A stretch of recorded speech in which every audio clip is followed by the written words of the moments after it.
Hello বন্ধুরা, welcome to my channel biker Victor. কেমন আছো তোমরা সবাই? আশা করি ভালোই আছো। তো এই মুহূর্তে আমি এখন আছি বুদ্ধ পার্ক ফ্লাইওভারের ওপরে। আর আজকের এই ভিডিওতে আমি তোমাদের দ্বিতীয় ঈশ্বরগুপ্ত সেতুর আপডেট দেবো। এছাড়াও ঈশ্বরগুপ্ত সেতু থেকে বড়পাড়া মোড় পর্যন্ত কল্যাণী এক্সপ্রেসওয়ের ফ্লাইওভারের আপডেট দেবো। তো সাথে থাকো, দেখতে থাকো। আর আজকের এই ভিডিওটা কিন্তু অবশ্যই শেষ পর্যন্ত দেখবে। তার কারণ হচ্ছে দ্বিতীয় ঈশ্বরগুপ্ত সেতুর কাজ, এছাড়াও বড়পাড়া মোড় পর্যন্ত কল্যাণী এক্সপ্রেসওয়ের ফ্লাইওভারের কাজ কিন্তু অনেকটা এগিয়ে গেছে। তো তোমাদের কাছে একটা রিকোয়েস্ট, তোমরা শেষ অবধি দেখতে থাকো। আর আজকের এই ভিডিওটা যদি তোমাদের একটু ভালো লাগে তাহলে লাইক ও কমেন্ট করে কিন্তু অবশ্যই জানিও। আর নতুন বন্ধুরা যদি দেখে থাকো তাহলে আমার চ্যানেলটা সাবস্ক্রাইব করে একটু সাপোর্ট করো। তো চলো আজকের এই ভিডিওটা শুরু করা যাক।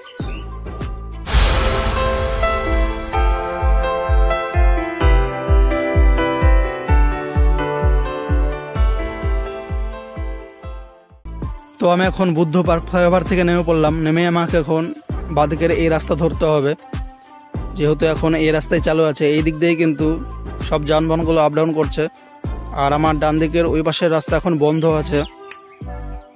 আর আমার ডান দিকের লাগাও এই রাস্তায় কিন্তু অনেকটাই কাজ এগিয়ে গেছে দেখছি। এদিকে দেখছি পিচ ঢালার কাজ হয়েছে। তো এই রাস্তা কিন্তু সামনে থেকে উঁচু হয়ে ফ্লাইওভারের সঙ্গে মিশে যাবে। আর এই ফ্লাইওভারই কিন্তু একদম দ্বিতীয় ঈশ্বরগুপ্ত সেতুর সঙ্গে জুড়ে যাচ্ছে। আর আমার ডান দিকের ওই সাইডে দেখতে পাচ্ছ যে বড় বড় মেশিন আছে। তো এইটা হচ্ছে লারসেন অ্যান্ড টুব্রো কোম্পানির ক্যাম্প। এখানেই সমস্ত রকমের ফ্লাইওভারের ম্যাটেরিয়ালগুলো তৈরি হয়, গার্ডার বা আরও অন্যান্য কিছু তৈরি হয় এখান থেকে সব সাপ্লাই হয়। তো আমার ডান দিকে এবং বাঁ দিকের সাইডে দেখতে পাচ্ছ গার্ডওয়াল বসিয়ে র্যাম্প রোডের কাজ হচ্ছে। তো এখান থেকে কিন্তু ফ্লাইওভারগুলো চালু হয়ে যাচ্ছে। আর এদিকের ফ্লাইওভারের কাজ আগে যেমন ছিল তেমনই কাজ হয়ে আছে। পিলারের কাজ হয়েছে এবং পিলারের ওপরে ক্যাপিংয়ের কাজ হয়েছে, এছাড়াও আর কোনো কাজ হয়নি। তো আমাকে এখন ডান দিকে টার্ন নিতে হবে। নিয়েই সামনেই হচ্ছে ঈশ্বরগুপ্ত সেতুর রাস্তা, সেই রাস্তা ধরতে হবে। তো চলে এসেছি আমি এখন ঈশ্বরগুপ্ত সেতুর কাছে। এখন আমি সেতুর ওপরে উঠে পড়বো।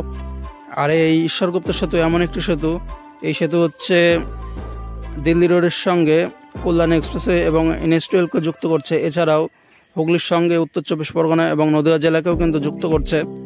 খুবই বিশেষ একটা এই সেতু।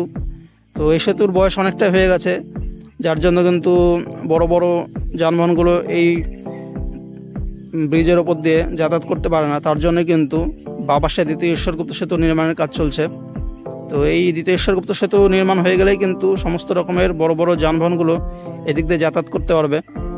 যেই কটা জেলার নাম বললাম, এছাড়াও যে কটা রাস্তার নাম বললাম, তো সব রাস্তা দিয়ে কিন্তু যাতায়াত করতে পারবে সমস্ত বড় বড় যানবাহনগুলো। তো আমি এখানে দাঁড়াবো, দাঁড়িয়ে তোমাদের আরও ভালো করে বিস্তারিতভাবে দেখাবো। সাথে থাকো, দেখতে থাকো। তো বন্ধুরা, আমি এখন ঈশ্বরগুপ্ত সেতুর উপরে দাঁড়িয়ে আছি। যেহেতু তোমাদের এই দ্বিতীয় ঈশ্বরগুপ্ত সেতুর কাজ একদম বিস্তারিতভাবে দেখাবো, সেই জন্য দাঁড়িয়ে পড়লাম। তো আমার সামনে দেখতে পাচ্ছ ডান দিকে কিন্তু বড় একটা পিলারের কাজ হয়েছে। একদম শেষ পর্যায়ে চলে এসেছে এই পিলারের কাজ। আর একদম দু সাইড দিয়ে একদম উঁচু হয়ে গেছে। আর দুটো পিলারের মাঝখানে যে গার্ডারটা দেখতে পাচ্ছ, তো এই গার্ডারের উপর দিয়ে কিন্তু যানবাহনগুলো যাতায়াত হবে বা ব্রিজে রাস্তা হবে। আর এই দু সাইডে যে বেরিয়ে আছে উঁচু পিলার, তো এই পিলারের উপরে ডিজাইন হবে, একদম আধুনিকভাবে তৈরি হচ্ছে। এছাড়াও একদম যখন তৈরি হবে খুবই সুন্দর লাগবে, একদম দেখে মনে হবে যে বিদেশের কোনো ব্রিজ পার হচ্ছে। এত সুন্দরভাবে কাজ হচ্ছে এখানে, কত ম্যাটেরিয়ালস পড়ে আছে। আর আমার সামনে আরও একটা পিলারের কাজ হচ্ছে। এই পিলারের কাজও অনেকটা এগিয়ে গেছে এবং পিলারের মাঝের অংশে কিন্তু গার্ডার বসানোর কাজও কিন্তু হয়ে গেছে। বেশ দারুণ কাজ হচ্ছে। তো আমি এখন কল্যাণের দিকের সাইডে আছি। আমার সামনে হচ্ছে বাঁশবেড়িয়ার বড়পাড়া মোড়। তো চলো ওই দিকের সাইডের কাজ দেখাবো তোমাদের। তো আমি এখন বাঁশবেড়িয়ার দিকের সাইডে চলে আসলাম, বা হুগলির দিকের সাইডে। আর আমার সামনে কিন্তু হুগলি নদী বয়ে যাচ্ছে, বা এই ব্রিজের নিচ দিয়ে হুগলি নদী বয়ে যাচ্ছে।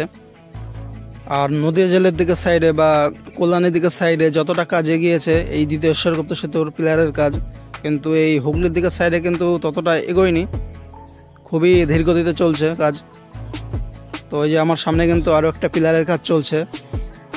আর যেহেতু এখন বর্ষাকাল চলে এসেছে, কাজের গতি আরও কমে যাবে। আর আমার বাঁদিকের সাইডের সামনের দিকে কিন্তু আরও একটা পিলারের কাজ চলছে। 2 মাস আগে যখন এসেছিলাম তখন দেখেছিলাম যে চারিদিকে যে লোহার শেড করা আছে বা ঘিরে রেখেছে, তার মাঝে কিন্তু জল শুকিয়ে দেওয়া হয়েছিল। তারপরেই কিন্তু এই কংক্রিট দিয়ে ঢালাই করে কাজ হচ্ছিল। তারপরে কিন্তু এখন এই যে দুদিকে সাইড দিয়ে পিলার বেরিয়ে যাচ্ছে, বেশ দারুণ কাজ হচ্ছে, একদম আধুনিকভাবে কাজ চলছে। আর ব্রিজটা কিন্তু একদম আধুনিকভাবেই তৈরি হবে, দারুণ লাগবে দেখতে। এবং আমার সামনেই কিন্তু আরও একটা পিলারের কাজ চলছে। মোটামুটি কাজ এগোচ্ছে কিন্তু খুবই ধীরগতিতে চলছে, এটা একটা দুঃখের বিষয়। জানি না কবে এই দ্বিতীয় ঈশ্বরগুপ্ত সেতুর কাজ শেষ হবে। অনেকটাই এগিয়ে গেছে পিলারের কাজ, আর কিছুটা এগোলেই দুটো পিলারের মাঝখানে কিন্তু গার্ডার বসানো হবে। আর আমার সামনে হচ্ছে হুগলি নদীর ভিউটা দেখে নাও। যেহেতু এখন বর্ষাকাল, জলে একদম ভরে গেছে, এখনও অনেকটাই বৃষ্টি হওয়া বাকি আছে। তো তোমাদের দ্বিতীয় ঈশ্বরগুপ্ত সেতুর পিলারের কাজ দেখালাম। এবার আমার সামনে হচ্ছে বাঁশবেড়িয়া বড়পাড়া মোড়। তো চলো সেই দিকে যাওয়া যাক, সাথে থাকো, দেখতে থাকো। বুদ্ধ পার্ক ফ্লাইওভারের পর থেকে যত ফ্লাইওভারের কাজ হচ্ছে, এছাড়াও দ্বিতীয় ঈশ্বরগুপ্ত সেতুর তো কাজ হচ্ছে, তারপরে এই যে বড়পাড়া মোড়েও যত ফ্লাইওভারের কাজ চলছে, তো সবই কিন্তু West Bengal highway development corporation লিমিটেডের দ্বারা হচ্ছে। এছাড়াও নির্মাণ করছে এই পরিকাঠামোগুলো সেই কনস্ট্রাকশন কোম্পানির নাম হচ্ছে লারসেন অ্যান্ড টুব্রো লিমিটেড বা LN2 বলতে পারো। তো এই কোম্পানি কিন্তু কাজ করাচ্ছে, এই কনস্ট্রাকশন কোম্পানি। তো আমার বাঁদিকের সাইডে লক্ষ্য করো, এইদিকেও কিন্তু গার্ডার বসানো তো অনেক দিন আগে হয়ে গেছে। তারপরে কিন্তু ফ্লোরিংয়ের কাজও কিন্তু কিছুটা হয়ে গেছে। তো এখান থেকে আবার কাজ হয়নি যেমন তেমনই পড়ে আছে। পিলারের কাজ হয়েছে, পিলারের ওপরে ক্যাপিংয়ের কাজ হয়েছে, তারপরে আর তেমন কিছু কাজ হয়নি। তো তেমন কিছু কাজ হয়নি জন্যই কিন্তু আমি এখানকার ভিডিওর স্পিড একটু বাড়িয়ে দিয়েছি। যেহেতু এইখানে তেমন কোনো কাজ হয়নি বা এগোয়নি, এই জন্য আর বেশি ভালো করে দেখে লাভ নেই। আর আমার সামনেই পড়ছে বাঁশবেড়িয়া রেলওয়ে ফ্লাইওভার। তো এই ফ্লাইওভারের সাইডে কিন্তু আরও একটা নতুন ফ্লাইওভার নির্মাণ হচ্ছে, তার জন্য কিন্তু আমার বাঁদিকে কিন্তু অনেক পিলারের কাজ হয়েছে। তো এই পিলারের কাজও কিন্তু অনেক দিন ধরেই দেখছি এইরকমই পড়ে আছে, কোনো কাজই হয়নি। কিন্তু বাঁশবেড়িয়ার এই ফ্লাইওভারটা পার করলে কিন্তু চলে আসছে বড়পাড়া মোড়। তো বড়পাড়া মোড়ের দিকে কিন্তু অনেকটাই কাজ এগিয়ে গেছে, যেটা থেকে তোমরা খুবই খুশি হয়ে যাবে। তাই তোমরা কেউ আজকের এই ভিডিওটা স্কিপ করে যেও না, পুরো ভিডিওটা দেখতে থাকো, তোমাদের আশা করি ভালো লাগবে।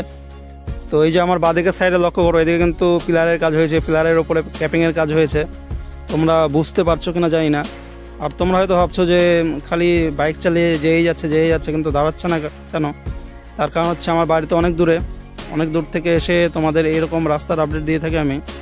তো এখন যদি আমি জায়গায় গিয়ে দাঁড়িয়ে দেখাই, তাহলে কিন্তু আমার জার্নি টাইম অনেকটাই লেগে যাবে। এর জন্য আমি দাঁড়াতে পারি না, তার জন্য সরি বন্ধুরা।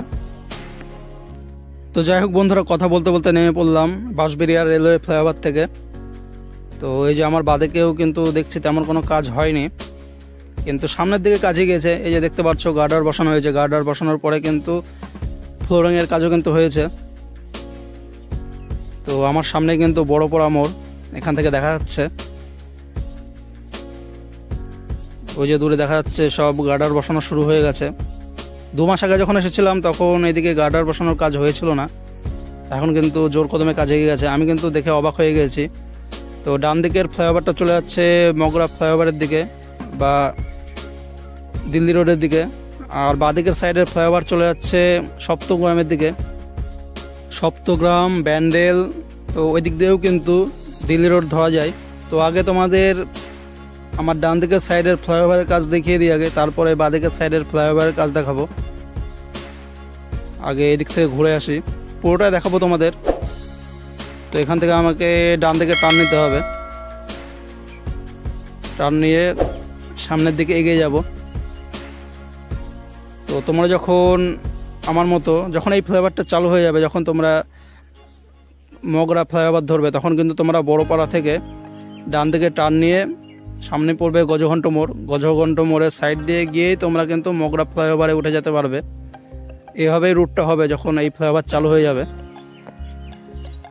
তো আমার সামনে কিন্তু এই ফ্লাইওভারটা শেষ হয়ে যাচ্ছে। আর এইখানটার থেকে কিন্তু যে ফাঁকা জায়গাটা দেখতে পাচ্ছ এইখানেই কিন্তু র্যাম্প রোডের কাজ হবে, হয়ে কিন্তু সামনে থেকে যে রাস্তা দেখতে পাচ্ছ এই রাস্তায় মিশে যাবে। তো বন্ধুরা আমি আবার রিটার্ন করে চলে আসলাম বড়পাড়া মোড়ে। তো বড়পাড়া মোড়ের দিকের এই যে বাদিকের সাইডের ফ্লাইওভার চলে যাচ্ছে চন্দননগরের দিকে, সপ্তগ্রামের দিকে। এই দিক দিয়েও কিন্তু সপ্তগ্রাম হয়ে তোমরা ওল্ড দিল্লি রোড ধরতে পারবে বা দিল্লি রোড ধরতে পারবে। বড়পাড়া মোড় থেকে বাদিকে টার্ন নিয়ে সোজা টান চলে যাওয়ার পরে বাদিকের রাস্তা চলে যাচ্ছে ব্যান্ডেলের দিকে এবং ডান দিকের সাইডে রাস্তা চলে যাচ্ছে সপ্তগ্রাম হয়ে দিল্লি রোডের দিকে। তো এই প্রজেক্টটা হচ্ছে দিল্লি রোডের সঙ্গে কল্যাণ এক্সপ্রেসওয়ে এবং NH2কে যুক্ত করার প্রজেক্ট। তো এই বড়পাড়া থেকে শুরু হচ্ছে, হয়ে একদম ঈশ্বরগুপ্ত সেতু পার করে কাঁচরাপাড়ার কাপা মোড় থেকে যেই বাদিকের ফ্লাইওভার চলে যাচ্ছে একদম বড়জাগলের দিকে। তো পুরোটাই কিন্তু এটারই অংশ। এই যে দেখো বন্ধুরা, কথা বলতে বলতে যে ফ্লাইওভারটা শেষ হয়ে গেল, এখান থেকে কিন্তু র্যাম্প রোডের কাজ হবে। তো এই পুরো প্রজেক্টটাই কিন্তু West Bengal highway development corporation limited দ্বারা হচ্ছে। এছাড়াও লারসেন অ্যান্ড টুব্রো কোম্পানি, যেটা এই পরিকাঠামোগুলো নির্মাণ করছে, সেই কনস্ট্রাকশন কোম্পানি। তো যাই হোক, এখান থেকে তেমন কিছু আর দেখানোর নেই, তাই আজকের এই ভিডিওটা এখানেই শেষ করে দিলাম। তো কেমন লাগলো আজকের এই ভিডিওটা লাইক ও কমেন্ট করে কিন্তু অবশ্যই জানিও। আর তোমরা সবাই সুস্থ থেকো, ভালো থেকো, বাই বাই।